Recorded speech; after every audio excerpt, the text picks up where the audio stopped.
shit.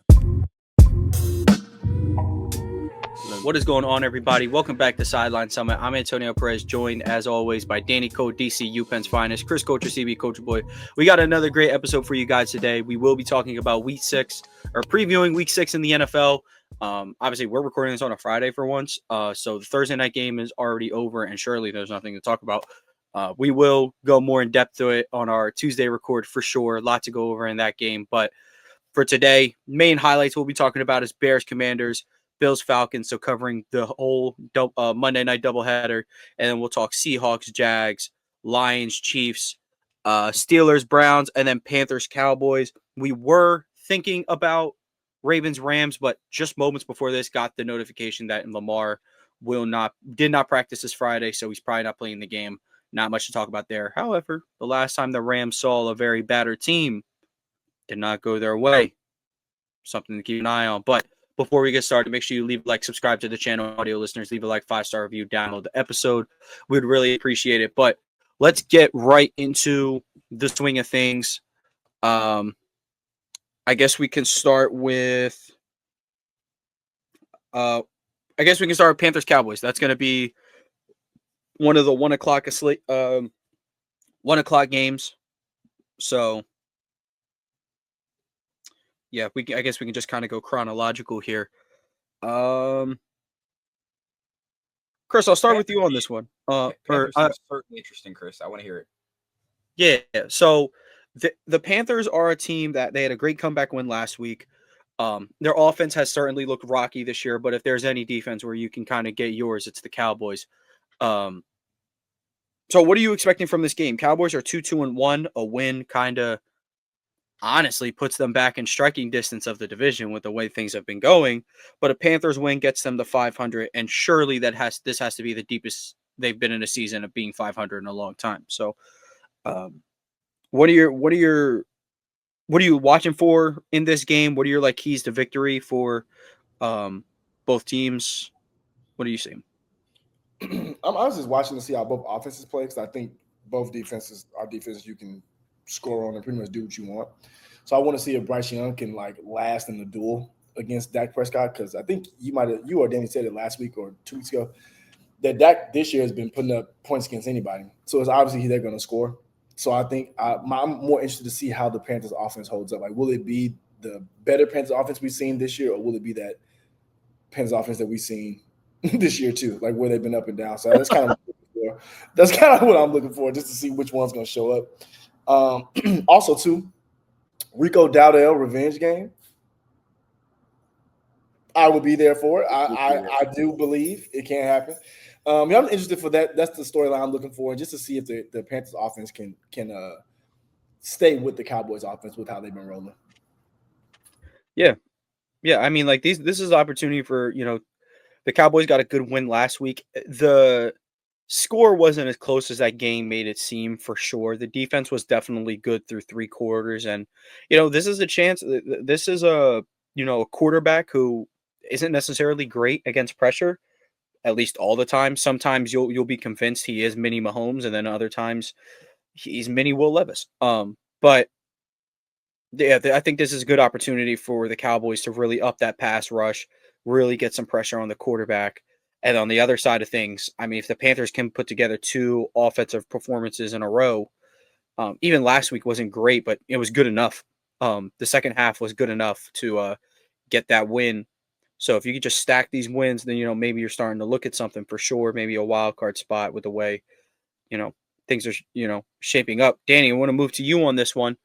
Kind of the same thing.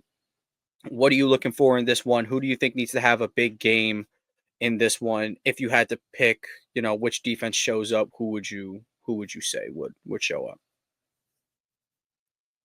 Yeah, more than anything, I think the reality is the Cowboys are the better team more than anything. Dallas Cowboys are flat out the better team, the better offense. Their defenses both stink, so I'm going to take the team with better offense. In terms of showing up, CeeDee Lamb's looking to return next week, so he's out one more week against the Dallas Cowboys, against the for the Dallas Cowboys. Should aiming to target return against the Commanders. So we'll see. I think as we saw Pickens and Ferguson step up and be these main targets, if they continue to do that against the Panthers, I think the Cowboys should win pretty handedly. But we've seen crazier things happen, to say the least.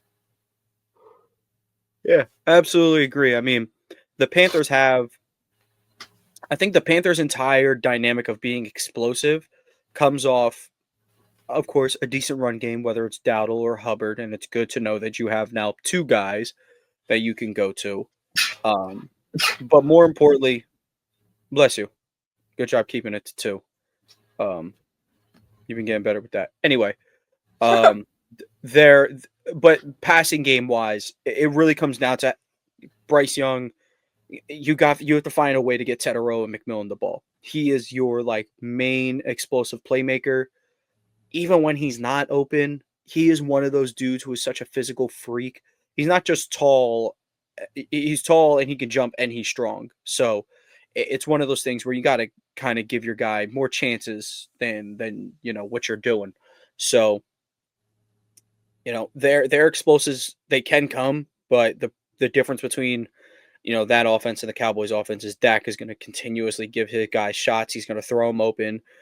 Dak has been, I think, easily one of the 5 best quarterbacks in the league this year, probably one of the 3 best quarterbacks in the league this year through 5 games. So yeah, I agree with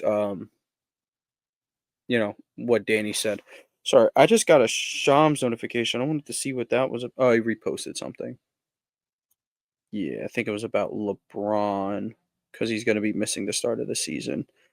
Surely he's not trying to prolong this season so that he can launch the farewell tour next season when Nepo Bryce gets in the league. But Nepo Bryce.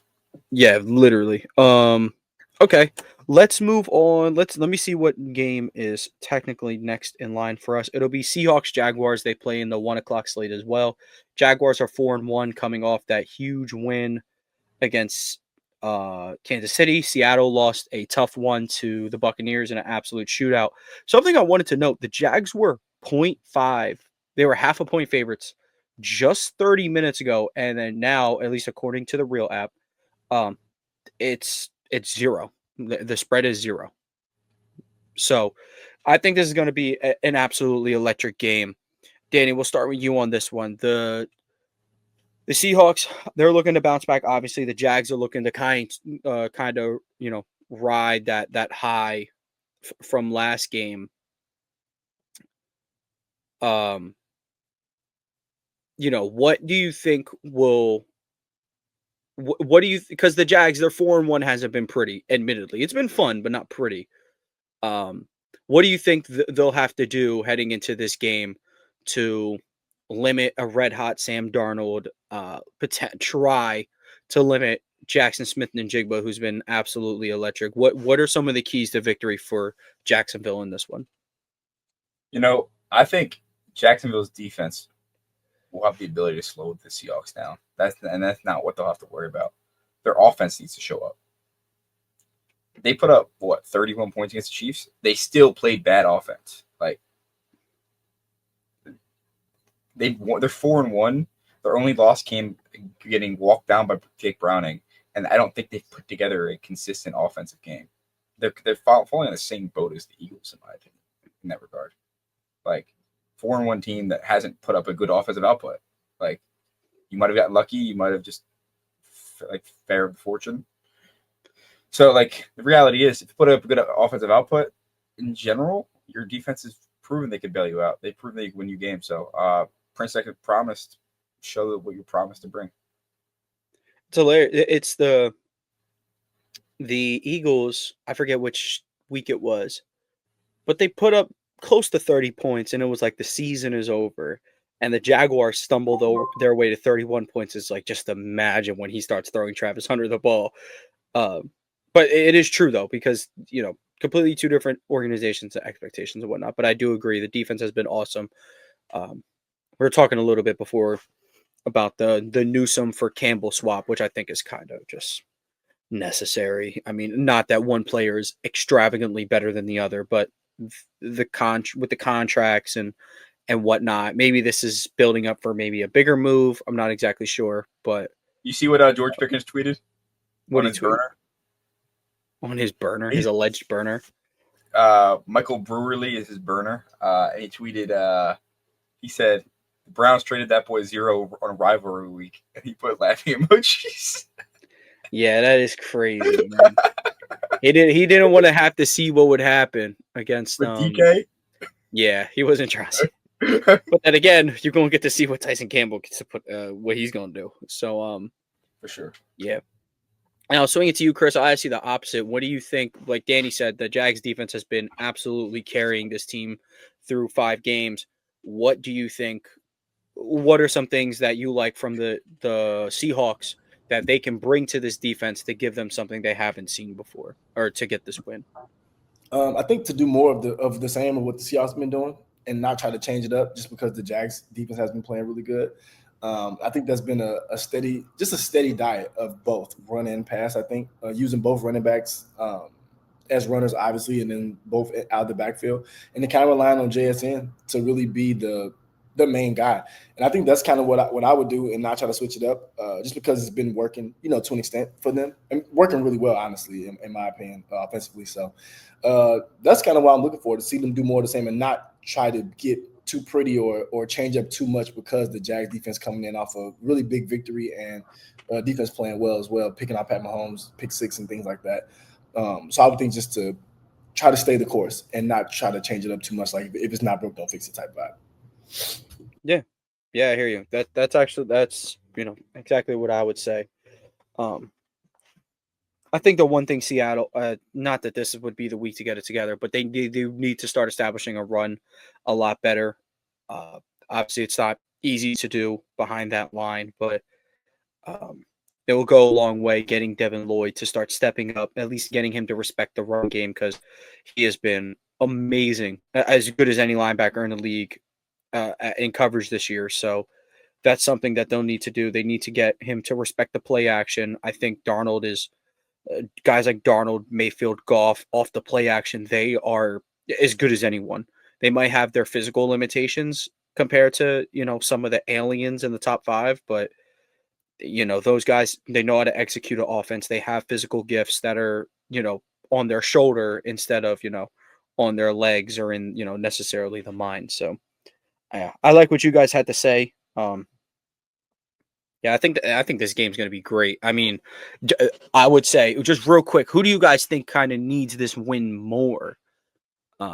Because me personally, I think from like a literal standpoint, yes, like the Seahawks need to win more. They can't fall to 3-3, not with what should be a 4-2 Rams after this week, and what's going to maybe be a 4-2 Niners after this week with their injuries. But you just don't want to fall behind the 8 ball there. But like from a morale standpoint, if the Jags can get to 5-1 with wins against Kansas City, with wins against Seattle, like they're really, really looking at a good spot. And your 6'5" bazooka armed quarterback just hasn't been great so far. So I think more importantly than anything, I think he needs to have a good game. But who do you guys think needs this win more? Or who gets more out of it? I think the Seahawks get more out of it because of the division they play in. Yeah, I 100% agree with Danny. Yeah. It's not even about like being like they have a shot at their division because the Niners are 4-1, but like they could beat the Niners. They proved they went toe to toe with them in week 1. They beat the Niners, and then their losses came to the Niners in their own division. They proved they can almost beat, and the Bucs, who they just went toe to toe with. One of the best games this season so far. So, reality is Seahawks, if they get this win, go forward to 4-2. Jags are still 4-2. The Seahawks kind of say, "Hey, we're a real team." Fall to 3-3, I think they lose more. Like they're like, we're this team. I call them like the Bengals. Oh, we put up 35 points but lose every game. The Bengals were. Joe Burrow had an awesome year last year, but because his defense was giving up one more point than his offense scored every game, he didn't win MVP. Yeah. So, real quick, because I don't know, we'll probably won't talk about the Bengals, but I do want your opinion on that. Joe Flacco, can you justify giving up draft capital for him? Yeah. But if you were draft gonna capital go that with, they did. what do you mean? Like, I'm saying from the Bengals standpoint. Yeah, I know. For the draft capital that they gave up, I think it's fine. Have we considered Joe Flacco stinks? Like, ever since he got benched for Lamar, he's not been good. He had like a 5-week run a couple years ago where he threw basically as many interceptions as touchdowns, but because he was just letting it rip, they kind of just let him get away with it. Since then, he's just been horrible. You know, the thing is, the Bengals are better off with someone who's letting it rip and could let it rip than Jake Browning. But he's not. Joe Flacco hasn't even been letting it rip since. That's why I would have went and got Jameis Winston. I know it sounds crazy. Exactly. Yeah, that's my point. If you want to be like, okay, we need to salvage a year of we need to at least save a season of Joe Burrow's prime. We need to be able to be competent for 6 weeks. Like, you want to talk about someone who's going to let things rip to the second best receiver in the NFL and the best wide receiver too in the NFL. Like, Jameis is the guy, of course. Yeah, that's fair. I guess my only thing is I don't think the Giants were willing to part with him. I at least hope they called and asked. Or called Philly and asked about Tanner McKee, because on his limited film, even last year in week 17 and 18, I mean, he was good. Like, he could sit back there. He stands tall. He takes hits. He's not mobile, which probably is. He's more mobile. He's got to be more mobile than a 40-year-old Flacco, right? They should have traded for Kenny Pickett, man. I don't know. Depending on what CJ Stroud said. CJ Stroud said he lost his wheels a couple years ago, and he's 25. So yeah, so he washed at 24. I'm crying. Or his backup, Davis Mills. Davis Mills has played good football at points in this league. They should have called up Skylar Thompson. I swear to God, they can come get Cooper Rush. I swear, I help him package it. I help him. They were saying Steelers Vikings playing in y'all played in London. No, y'all played in Dublin, right? Dublin, yeah. They was and then Skylar Thompson a subplot. Yeah, he got jumped. You see this, Chris? He went out the night before the game and got jumped, but in Ireland. That's insane, bro. They was playing GTA with that dude. He was on GTA streams. Yeah, dude, bro, he's on the IR. He really got beat up really bad, I heard. Or from what prior to being beforehand? Oh. He was on the IR prior. They're like, yo, he's just here for the vibes anyway. And he got Peter Griffin saw his leg and just kept beating his leg. Let's move on. We have 2 more 1 o'clock games I want to talk about. First one is going to be Browns Steelers. Dylan Gabriel set to make his second start. And Shador Sanders seemingly supposed to be the backup. Apparently might not be. Whatever. But the Steelers should be licking their chops at a rookie quarterback who is extremely limited. Chris, we'll start with you in this one, then we'll go to Danny. If there's any way the Browns can get out of here with a victory, how do you see it happening? Offensively, what needs to be done? And then defensively, what do they need to do to slow down Rodgers and that crew? Ooh, I get the hard question. No, but I think the game has to be like a 13-10. It's got to be 13-10. It's got to be heavily relying on Quinshon Judkins getting the ball out the backfield any way he possibly can and working in just 3 targets outside of him. Njoku, Fannin, and Jerry Jeudy. Everything else, it should go to them 4 or to the ground. And I think that's what you do if you're the Browns. Try to keep it there and try to keep the game low scoring. Rely on the defense with newly acquired Tyson Campbell and others like Myles Garrett is on the team. But I don't know. I think you just try to keep the game low scoring and you try to keep the game simple for Dylan Gabriel on offense. Like I said, those 4 targets were easy for him to hit last week when he played. So I would just do more of that and try to build on it, but not build on add more specialty plays or add more wrinkles. Just keep it as simple as you can and try to keep the game low scoring and get out there with the W. That's my guess. That would be my guess. Yep. Yeah, I hear you. And in turn for me, I point to 2 major statistics. Mike Tomlin has a career 26-6 record against rookie quarterbacks. And he's career 14-4 after a bye week.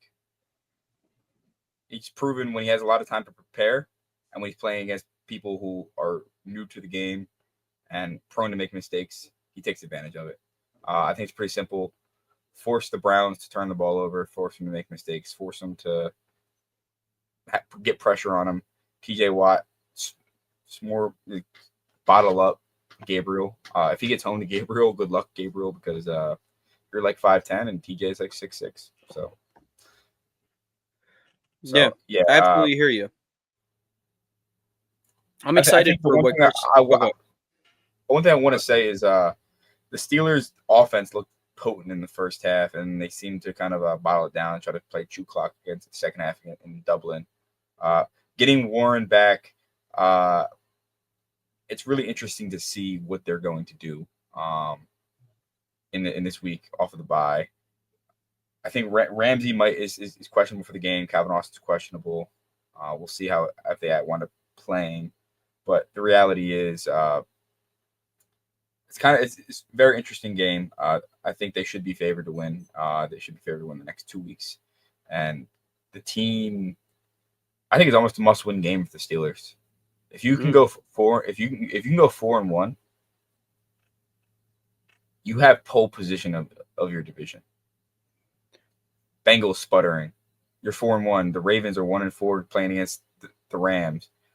The Browns would be 1-5.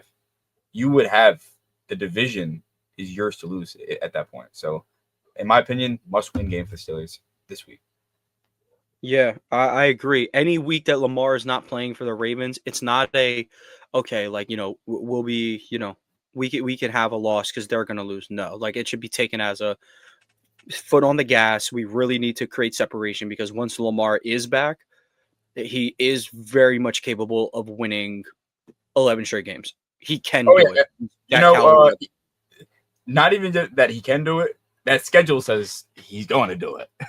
Exactly. So if him and the defensive line can get healthy, you know what's coming. You do know what's coming. And if they fire their defensive coordinator, that's too very important. And fire him at the same time they fired John Harbaugh. Send him on the same plane. I have a trade for you. Nope. Okay. Because I already know you're getting that. I can smell what Tone is cooking. I was gonna be like, we'll give you Kevin Patullo. Ooh. And we'll take back your defensive coordinator. Now we're not keeping him. We're gonna fire him into the sun. But we need someone else to experience Kevin Patullo so that you can then send him back after your 1 week trial, and then we'll shoot him into the sun. So you said poverty not enough. We had Ty Monkey. You said that ain't enough. What you gonna get now is the boss of all bosses. He said, Kevin Patullo said, "Oh, you got Saquon Barkley, AJ Brown, and Devontae Smith. Let's make Dallas Goedert the number one target. 10 targets. Dallas been eating, man. He be open. All right. Dallas is my guy though. Fantasy merchant.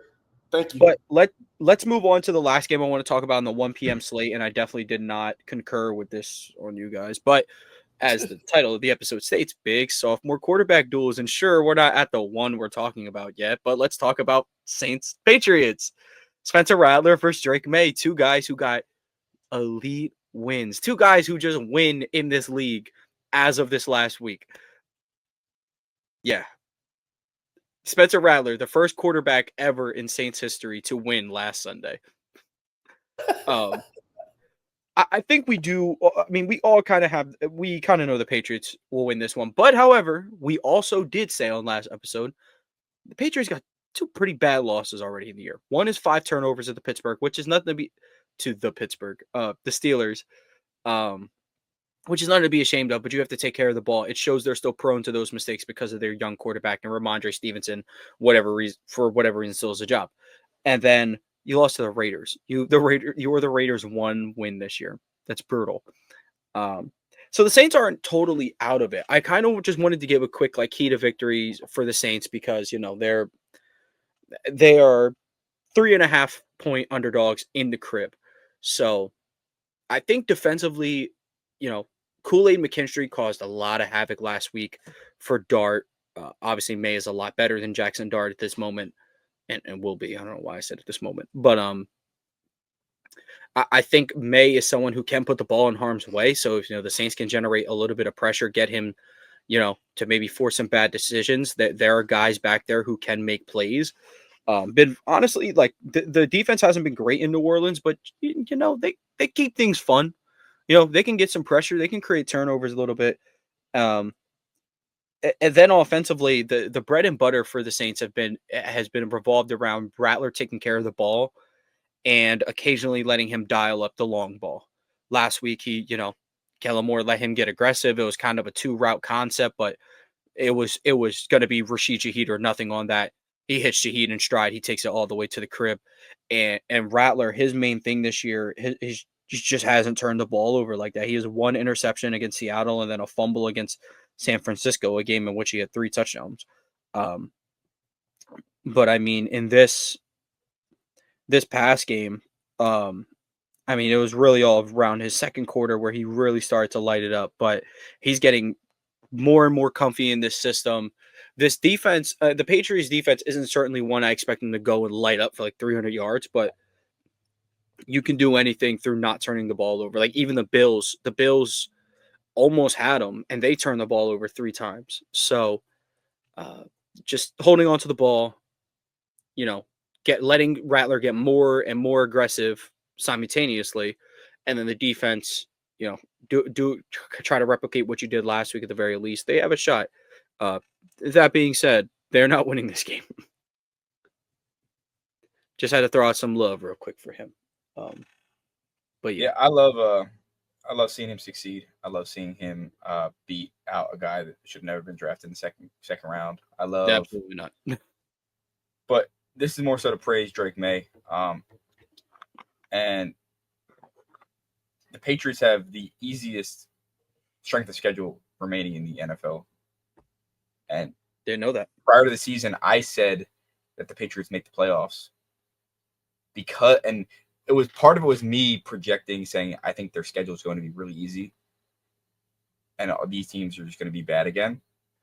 And turns out, if they just play their schedule and they win the games that they're supposed to, this New England Patriots team will be back in the playoffs, and they have a spark. I think they need to go add another receiver prior to the deadline, which is coming up just 3 weeks from now. If they go add a receiver, I think this team can be considered a real threat. And is his name DJ Moore?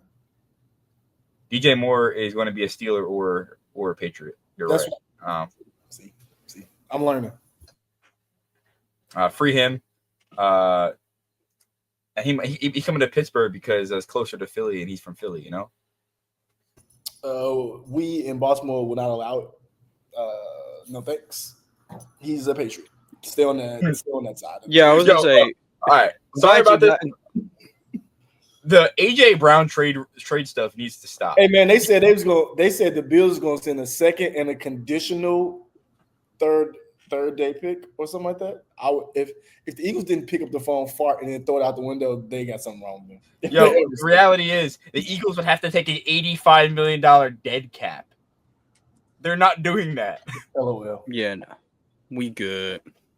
We're gonna figure things out. We're gonna look back in 7 weeks. They're not trading AJ Brown because he's a great player.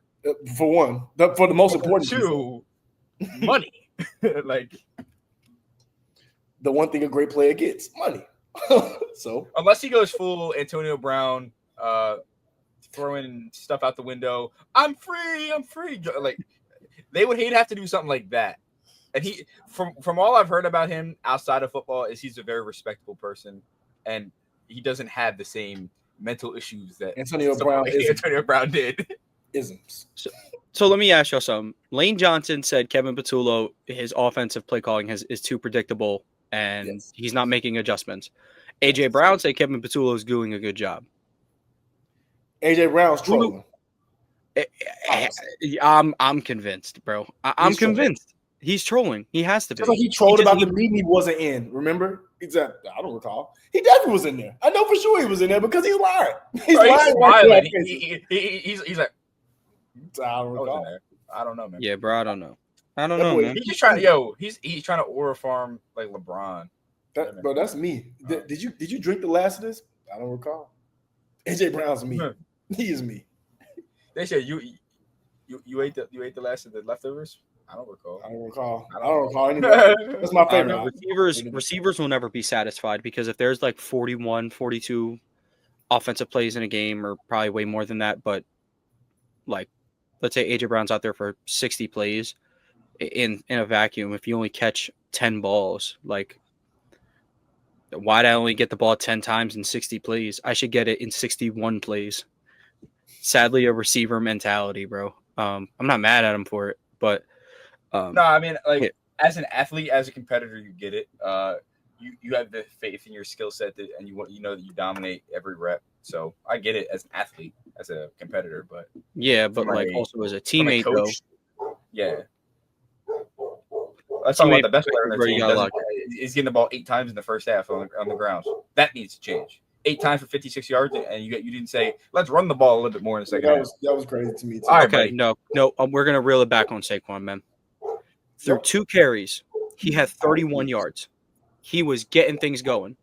Through his next 10 carries, he had like 28 yards. The line just is not in a state where we can effectively run the ball.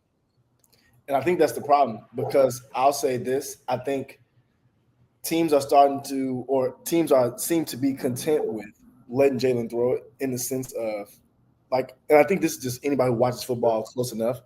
The Eagles get going as their running game gets going. And I think if you can stop them from running, you kind of live with the passing. Because, yeah, I mean, you can't lose with them passing the ball, obviously.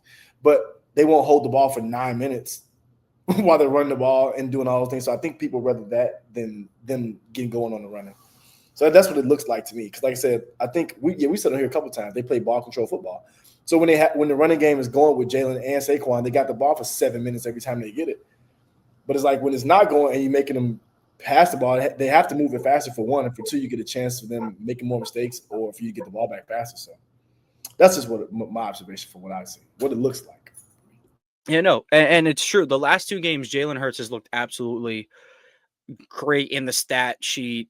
First halves have been great.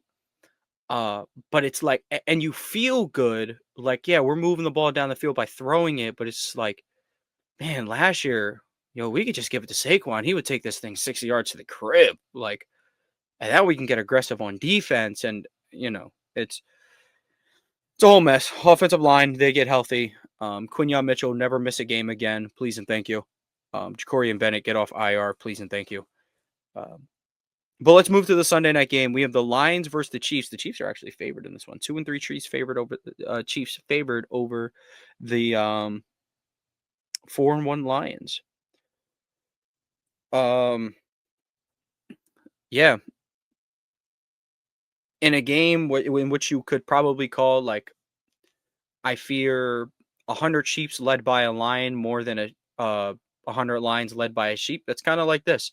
The Lions have literally 100 lions and they have Jared Goff, whereas the Chiefs had Patrick Mahomes and your local Walmart workers at receiver. So Danny, let's start with you in this one. The Lions, they haven't missed the mark. Like, they've picked up right where they left off last year. Offense is absolutely clicking. Jared Goff looks like statistically a top 5 quarterback once again.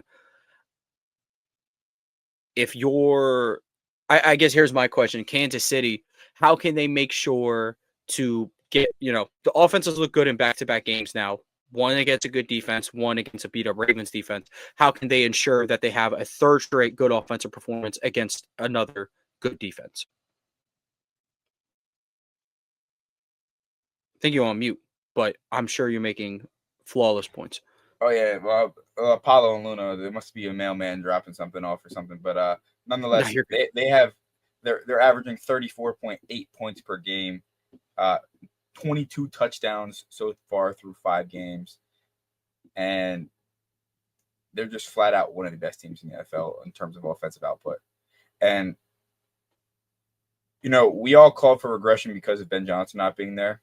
But what we didn't take into account is that it might have been Campbell's system that Johnson was calling plays for.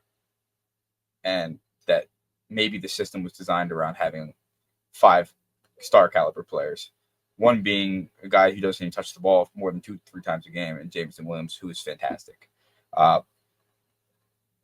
They feel very Dodger-esque in terms of their talent level on both sides of the ball. It feels, and football is not really common. It's because usually the hard cap's the same. You can't really buy players. But this Lions team's built. They just seem to have all the grit guys that kind of grit everything out. But I want to see it happen in the postseason is the reality. I want to see it happen in the playoffs. Because last time we saw them in the playoffs, they turned the ball over. And that's all it comes down to. If this Lions team doesn't turn the ball over in the big game, we would have seen them in the Super Bowl by now. We know they can score 35 points every game. That's what they average. Just don't turn the ball over. I think they should pretty handily beat this Chiefs team.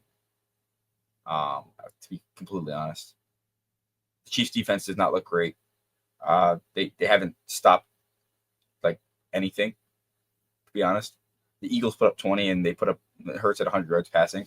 I know that was something else, but to be completely said, the Lions will dismantle the Chiefs, and they're going to be 2-4 for the first time in a long time. There's a beautiful, beautiful breakdown. I low-key did ask you how the Chiefs offense can look good, and you went on a tangent about the Lions, but we'll take that, and I'll just recycle that question. With Chris. Sorry, Chris, No, you're good. I mean, look, I was going to ask Chris the opposite of it. So you took his question, and I'll give your question to him. How do you think the can a little Freaky Friday. The Lions, we did a Quentin Johnston CD Lamb real quick. Yeah. The Lion does not concern himself with what the host asks. But Chris, let me ask you, how do you think the Chiefs can rally off a third straight strong offensive performance against a team that's hitting on all cylinders like Detroit? Well, it's too bad because I want to talk about the Lions. No, I'm kidding.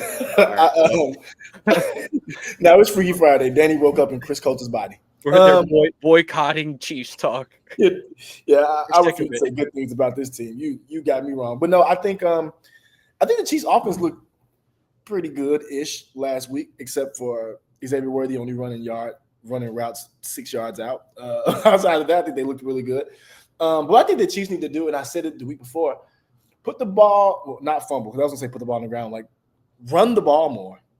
Like run it more. Like let your weapons, like the offensive weapons that you have on the perimeter, the Thornton is good for one pass down the field per game, at least one. I'm not sure if it's going to be more than that, but it's at least one. And I think you got to let the run game develop a little more just to let Kelsey work the middle of the field. I think he's looked pretty good the last few weeks. He's looked really good to me. Pacheco's looked better. Like his runs are meaning more now. Not just 8 yards of hard kneecaps into the ground. So I think for me, I think the Chiefs need to just do what they did last year when they kind of caught fire. Just run the ball more, Pacheco and Hunt, and then use the short intermediate game as they've done year after year. I'm not sure. I feel like they haven't done it as effective this year.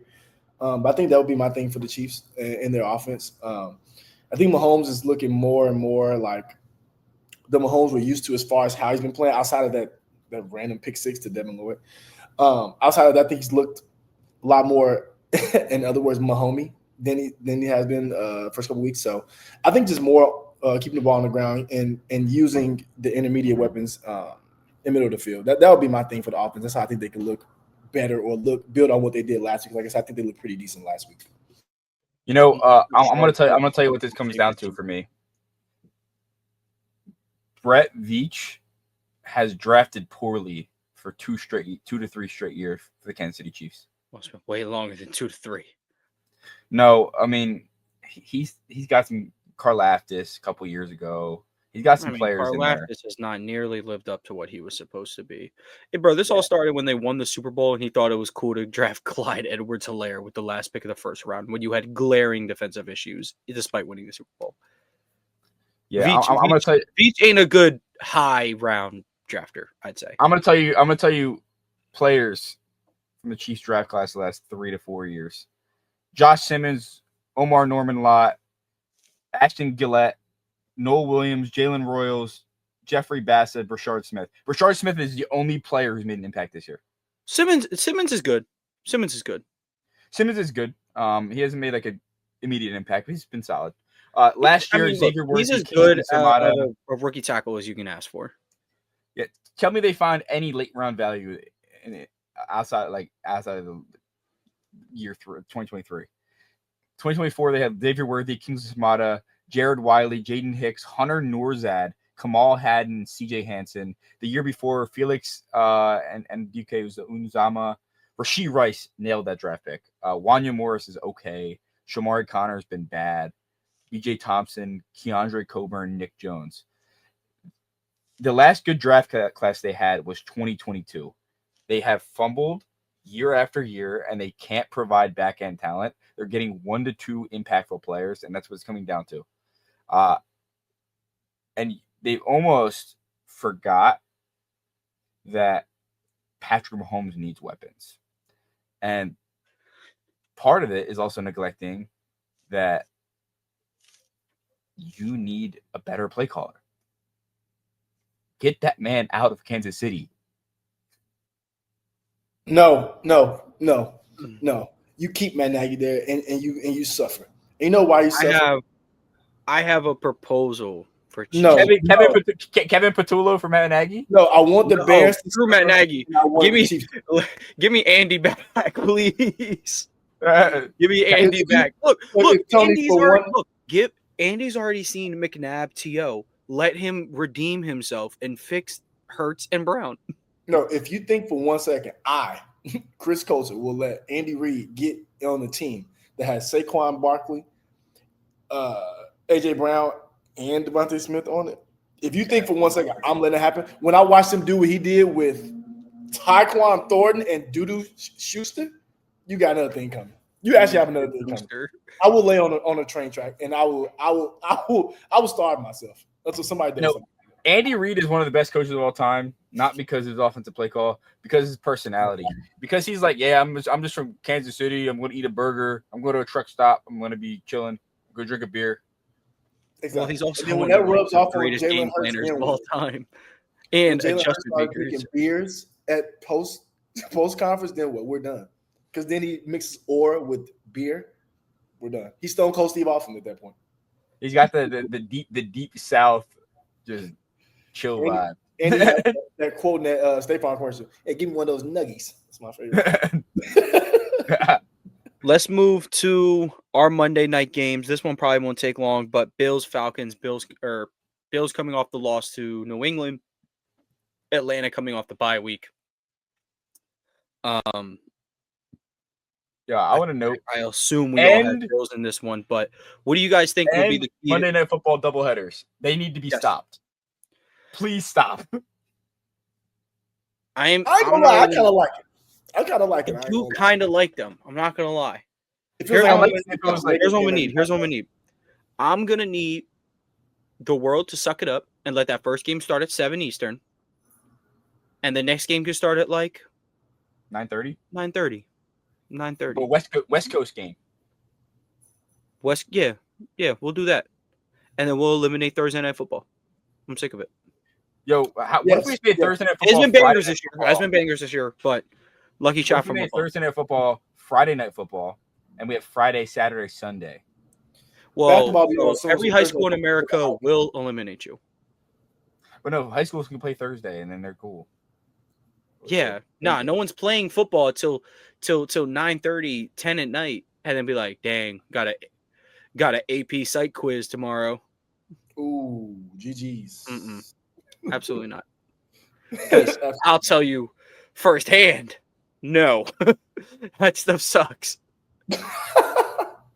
But yeah, what are your guys' keys to victory? At least for I have no reason why I'm not in focus, but anyway, let me focus on you. What are your guys' key to victory for Atlanta? This is obviously an uphill battle, but I believe. Actually, I don't think they're Are they home? Because the Bills don't seemingly play on the road this year at all. They're home. They're home. They're home. They're home. Okay, Atlanta's home. That's a start. But how can you guys see them, coming away with a win, if at all? If Josh Allen misses the plane, that is the best start. If he doesn't show up, doesn't get on the bus. Honestly, with the Falcons' luck, they lost to the Panthers 30-0. Mitch Trubisky might bag them boys up. For the Falcons, it's the same thing I say anytime we talk dirty birds. Please, give them the ball every chance you get. I think it's just gonna be. I don't know, bro. I don't know what I think about Penix still. I just don't know. But Chris, the last time we saw Michael Penix, he just beat a team who is now 3-2 and going into Monday Night Football. And I also watched him score 0 points against the Panthers. So I just don't know what to think of this guy. I don't know. But I will say this. I think he's a second-year quarterback who has a lot of growing pains. That's what we think of him. That's true. But also, I don't think it's even full second year yet. So I guess I got to give him a little more chance. He didn't even start all last year. So I guess I get more chance. But I think what I'll lean on for the Falcons is just they have a lot of weapons. So if Penix can just distribute, they could have a chance. Like I said, I talk about Drake London, Mooney, all those guys all the time. Kyle Pitts, resurgence year, never going to happen. Bijan Robinson, I always talk about them all the time. But I think it's just they have enough to where if Penix can just hit on all cylinders for 4 quarters, they can be in the game at the end. So that's kind of what I would say. They just have to make the game simple, as I've said a couple times today already, but just try to spread it out to the guys who can make the plays, but in a simple form. It doesn't have to be every play, 20 air yards every down the field. Like sometimes just kind of make it simple. And I think that's probably the best thing. And use Algier more out the backfield. Yeah, I think the reality is you need to, if you're the Falcons, this Bills defense is not great. Like we've seen the Bills defense, it's allowed 19 points to the Saints, 21 points to the Dolphins. The Jets are the Jets. 40 to the Ravens. The Ravens, that game didn't happen. That was and then the Patriots put 23 up in a gritty game against a division rival. The Bills defense is scoreable on. It's not some unit that you can't move the ball on, that's immovable force. Take advantage of it. You have one of the best offensive weaponry. Let's call it a cavalry. A couple horses back there in the NFL. Give the ball to Bijan. Give it to Algier. Throw it to Pitts. Throw it to London. I always say, let Penix be a point guard. Let him distribute. He plays he plays quarterback like a point guard anyway. Yeah. Doesn't set his feet. Turns the ball over 2 to 3 times a game. Over dribbles. Just like a point. Just like a point guard. Bad feet. He's literally Pablo Prigioni after his German year. Unfortunately. You were the first person to ever construct that comparison, by the way. Yo. Never wrong, just early. Post it on Twitter and be like, if you know, Michael Penix is Pablo Prigioni. That is actually people are going to be like, what do you mean if you know? Who knows? I'm just going to reply, and I'm like, yeah, you know what? Yeah, Drake London, he does remind me of, a young, Pages Stojakovic. Young spry. And it's crazy because I'll be like, and then if you think about it, Michael Penix is the Pablo Prigioni of Facundo Campazos. Yeah, but then you got I think Michael Pittman. Michael Pittman is Michael Pittman's just Ersan Ilyasova. So I'll allow it. I'll allow it. And then at that rate, I guess we can chalk Jahan Dotson up to being like Marco Bellinelli. Jahan Dotson got a couple touches. He got on fire. He's Michael Porter Jr. That's unfortunate. He's Michael Porter Jr. Yes, Jalen Hurts is just like Jokic. Anyway, I'm talking next quarter. So Jalen Hurts is unfortunately Igor Den. All right, man. Let's go to Bears Commanders. Easily, if I guess we could have peaks of the week for preview. It's an on paper banger for sure. I mean, yeah, Bears are coming Hail off. Mary, baby. Here's what happened last year, though. They got on a roll, went into the bye week, came back against the Commanders. Caleb looked like he just lost all progress he made in the last couple of weeks. Somehow played well enough in the fourth quarter to get his team to win. And then hail to the Commanders. Shout So out Tyree Stevenson, man. but it's round 2 of Caleb versus Daniels. And I feel as if of this quarterback class, regardless of how May is sitting between, all of this, if he's better than them, if he's not there yet, he sits comfortably between them. These two are going to be the rivals, though, because they are in the same conference. They were 1-2. One was honestly, they were both electric in college, both Heisman winners. One was the clear number 1 overall pick. One made the rise up in the draft process, draft darling kind of thing. They'll always be attached. This is going to be an absolutely great game. I'll start with this one. I think at least keys to victory for Chicago is continuing to feed Rome Odunze. This is not a secondary that I think is necessarily strong enough to hold down all of Chicago's weapons. I think Odunze is taking this clear leap into wide receiver 1 of this group. Yes, that include a group that does include DJ Moore. Just as far as this system goes, it does look like Rome is more prioritized, and I love that. So Caleb needs to find his guy, rely on him. He can't, and he's doing a better job of 1, 2, 3 hitch, let the ball out, 1, 2 hitch, let the ball out, things like that. He needs to continue to do so. If I'm the Commanders, you had a great win against the Chargers last week. Phenomenal game because you fed Bill Krosky merit. You continue to let Jayden Daniels build off the play action, and him and Debo have something special. And you should be getting McLaurin back. This is going to be just a great game. I'm really excited to see. We haven't really got to see much of Terry and Debo sharing the field, but I think we might get one of the better Jayden Daniels games. This should be Jayden Daniels' best game of the year so far. And Caleb, no reason why it shouldn't be yours too. We should be looking a classic right in his face. This should be, at the very least, the second best sophomore quarterback battle this week. At least top 3, right? You're not slick. You're not slick. You're not slick. Rattler May is genuinely good at feed families. I'm trying to tell you guys. Instead of having a rat off, IDK. Yo, I do want to mention off. A Carolina off. South Carolina, North Carolina. I think that Cliff Kingsbury saved Debo Samuel's career. All those screens, all those behind this line of scrimmage passes, all these just random touches. That's what Debo was good at. The Niners were asking him to run downfield. That's why I thought he wasn't good, because they're saying run downfield. Hey, remember, I was there, Danny. I was here. I was saying Debo is not washed. He's just fat. And I was here. Well, yeah, look, he still is fat. Exactly. It's hard to tackle fat people. Exactly. Bro, he's not okay. He's not obese. Very much know. He's not obese. When people bulk in the gym, yes, you will look tubby. Especially when you're relaxing, just cheering on your homeboys, drinking beer. That's what that picture looks like. We know Debo is a crib at the end of the day who has the hands of receiver and runs like a running back. That's what makes Debo special. And he seemingly got his juice back. He's healthy. He's with a play caller that I can't believe I'm saying this about Cliff Kingsbury, but a play caller that, caters to his needs, him and his quarterback's needs. He found a 1-1 record with Marcus Mariota. So yeah. I do want to mention Debo Samuel's career. He's had one good year. Come on, we're not doing this. No. He's a very useful player. He had the one year.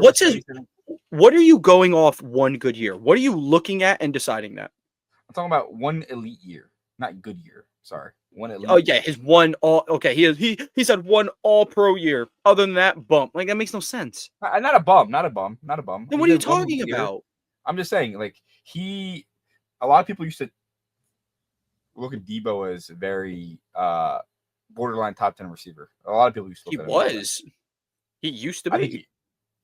For 1 year.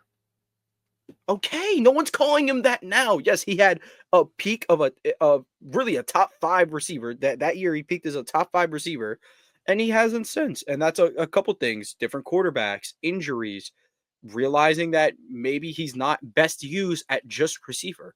He might never touch an all-pro again because he may never get just enough receiver reps to do that. Also, the receivers are too good in this league for him. But it's also a roundabout way about saying, like, I did start this by saying Debo's like been great this year. He's been bagging. Shout out to Cliff King. Yeah, he's been awesome. Yeah.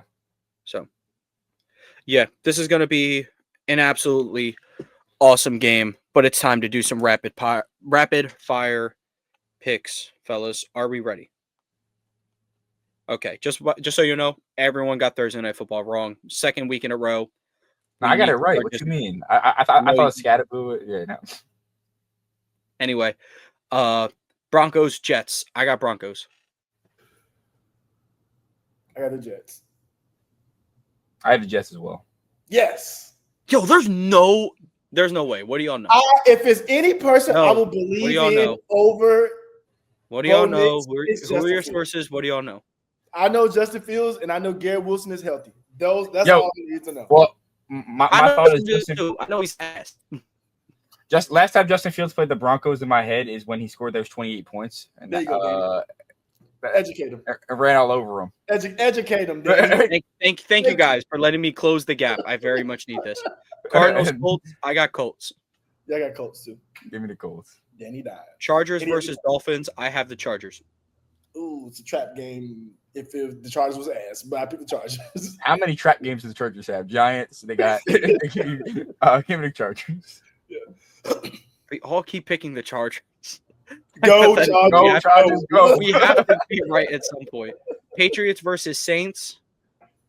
I have the Patriots. I dare you. I dare you. I dare you.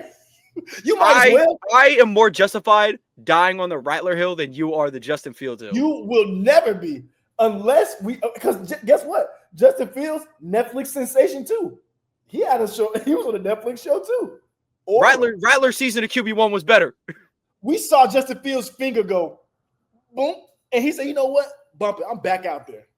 Or oh yeah, we watched Spencer Rattler break the Arizona high school passing yards record. And then be mean to somebody. Canceled. Twitter. Canceled. You're rude. Oh, yeah, we're canceling Justin Fields because that quarterback one season sucked. Well, that's true. But if you really live up to the first season, though. Lock in right now. Oh, with Jake Fromm? That one? Yep. That one was elite. That was lit. I thought Jake Fromm was going to be great. He was actually ass in the NFL, but I thought he was going to be great. He tricked me. Well, if you really are a Rattler fan, stand on it right now. Stand on business right now. I'm a Rattler fan, but I'm not a Saints fan. He's not a psychopath. Yeah, no. Prove it. He's in love. I got the Patriots. I guess we all got Pats. Yeah, I got the Patriots. Browns versus Steelers. I got the Steelers.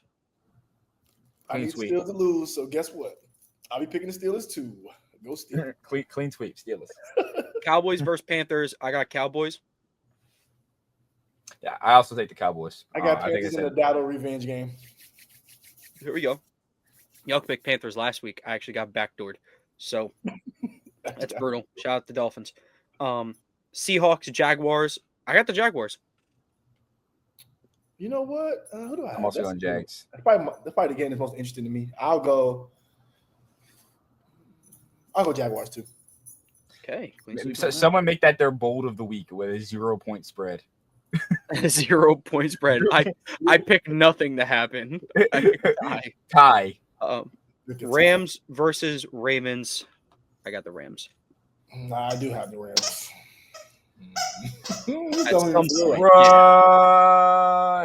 Rams.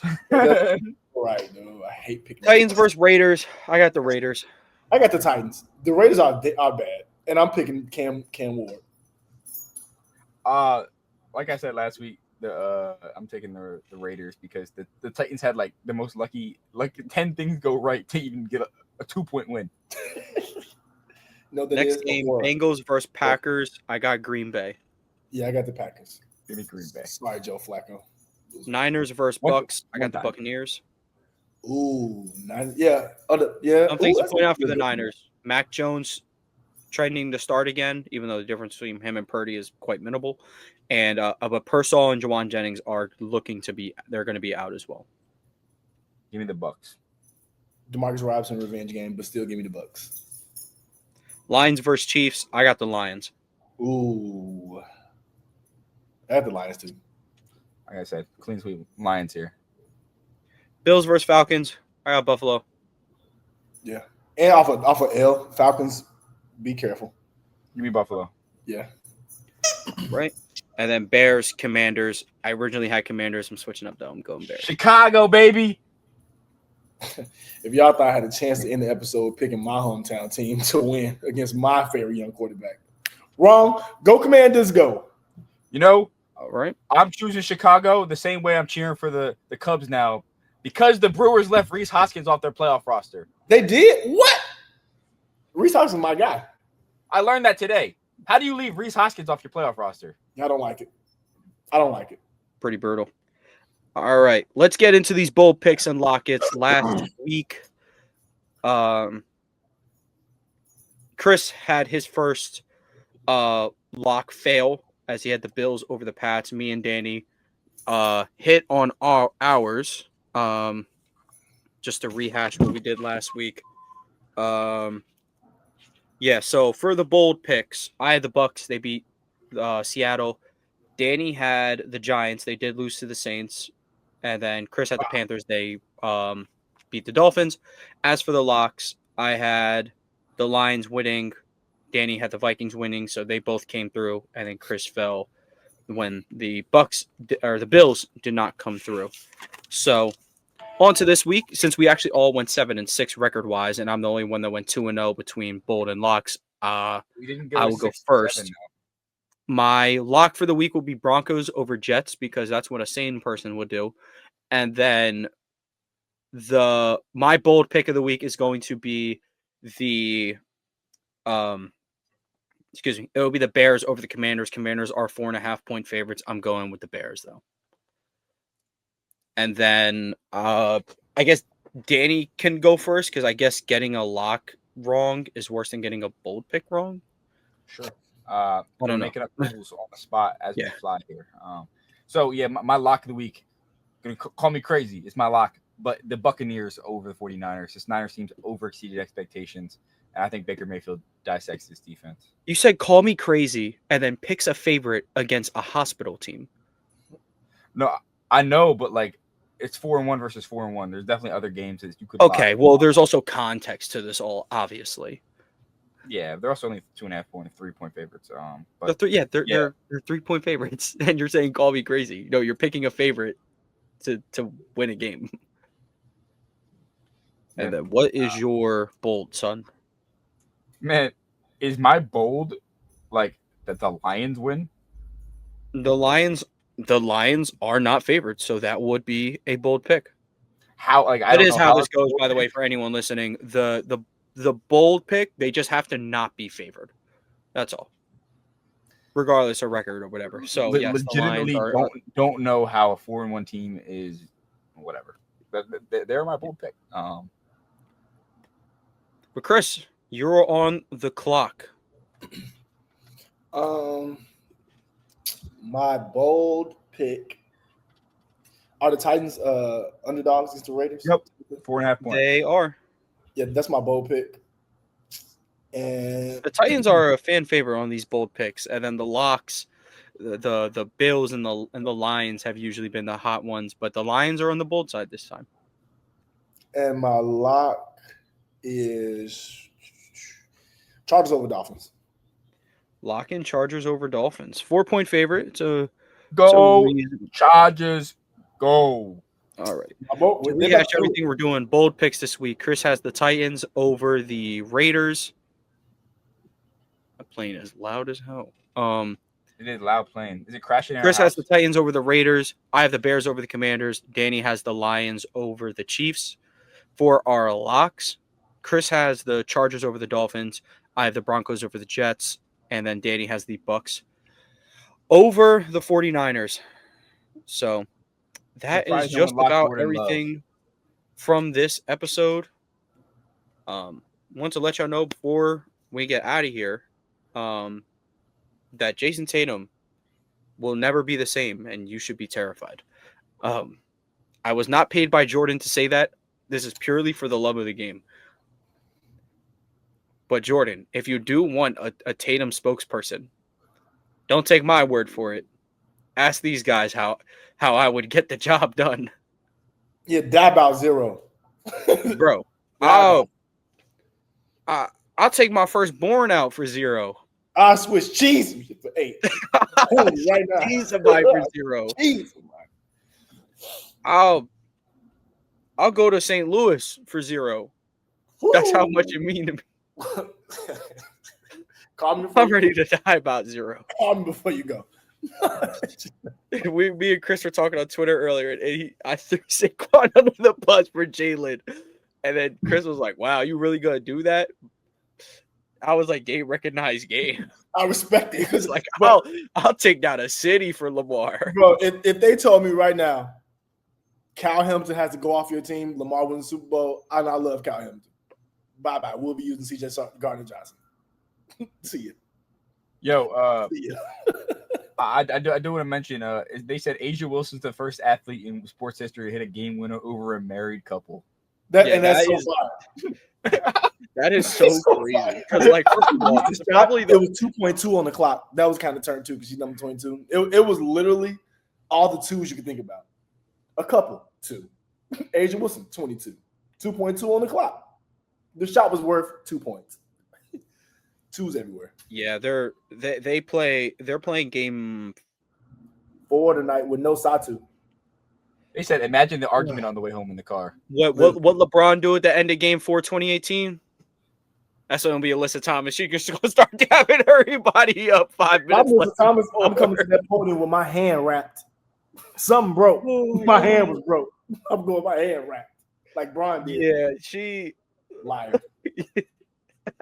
At least Bron was committed to the lie too, bro. He came with the hand wrapped up, act like he couldn't put it down. He kept like wincing randomly. Yeah, at least he was committed to it. I appreciate it. Yeah, committed to the bit. Yeah, we're a good T-minus about 9.5 hours until Asia Wilson is the greatest women's basketball player to ever live. And confirmed better than Bam. She been better than Bam. She was better than Bam when he was good. Literally. And I was talking about this with my friends. I'm like, bro, I'm trolling with that, kind of. But, like, everything Bam does best, Asia is literally better at that at her sport. Like, Bam's defense is best quality. Asia has 3 defense players. Bam's midi is really, really good. Asia's is better. Like, it's like, bro, it's so crazy how Asia added a 3-point game. She actually added it. She takes 2 a game. Bam be fake taking them in the Olympics and then don't want to shoot them in the league. What? Nasty, man. It's nasty. But quick question. It's so funny. Is it panic mode for the Eagles if they sign CJ Gardner-Johnson and trade for Denzel Ward? Would that be considered being a panic unfortunately, mode? They would have to give us P. Cooper to Are you saying it's panic mode if we trade for Denzel Ward? Yeah. I think it'd be great. No. I'm saying like is that them admitting that they have they're like internally panicking a little bit, you know? I see what you're saying. But I don't think so. Only reason I would say no. I mean, no, not really. I would say. But I see where you're coming from. That would just be Howie kind of being like, all right, I'm taking my L. I thought Keely Ringo or Dory Jackson could play football in 2025. So you said bad. We trade for Denzel Ward. I wouldn't even care about no Cam Scatterbo or Jackson Dart. Browns, if those white they boys even are call, cool, though, start the conversation with 2 first-round picks. And if they say no, hang up. 2 first-round picks for yeah, I know it's ridiculous. Yeah, hang up. They ain't getting no first-round picks. Don't worry about it. Welcome home, Tyree Stevenson. 2 first-round picks for their other player on defense. No. It would be 2 first-round picks and Jalen Carter, unfortunately. So, Chris, I'm just gonna let you know that boy Denzel Ward has the brain cells of. I know his egg is scrambled. His egg is scrambled, but let me tell you why. It's just like in real life. If somebody wealthy wants something from somebody poor, jack up the price because they're wealthy. And the Eagles have a wealth of riches. If you want Denzel Ward, I need either Quinyon Mitchell and a first or 2 firsts to even answer the phone. If you say no, enjoy Tyree Stevenson or Cam Taylor-Britt. Enjoy that. Or you can have Brandon Stevens. I'm sure he's available. Nah, we're cool. Boy, this out the mud. What's out the mud? We got Rashad McCants. Kobe's 81. That boy said, I could have got 81. He said, 81 what? Kobe's 81. Boy, that's out the mud. We got Rashad McCants.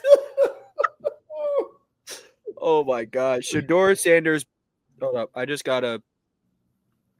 Yes, the only backup quarterback to ever get this confirmation at Adam Schefter. Shedeur Sanders back up QB Dylan Gabriel on Sunday and serve as Cleveland's quarterback too, per head coach Kevin Stefanski. Surely he's going to reword that in English next time. Yeah, but why is he talking in Braille? Get that out. I have no idea. But what is that? Thank you guys for tuning in. Again, if you're watching this on YouTube, leave a like, subscribe to the channel. Audio listeners, leave a like, 5-star review, download the episode from AP New Freezer, coached by Amigos DC Comics. Thank you guys for tuning in. We'll catch you guys next week.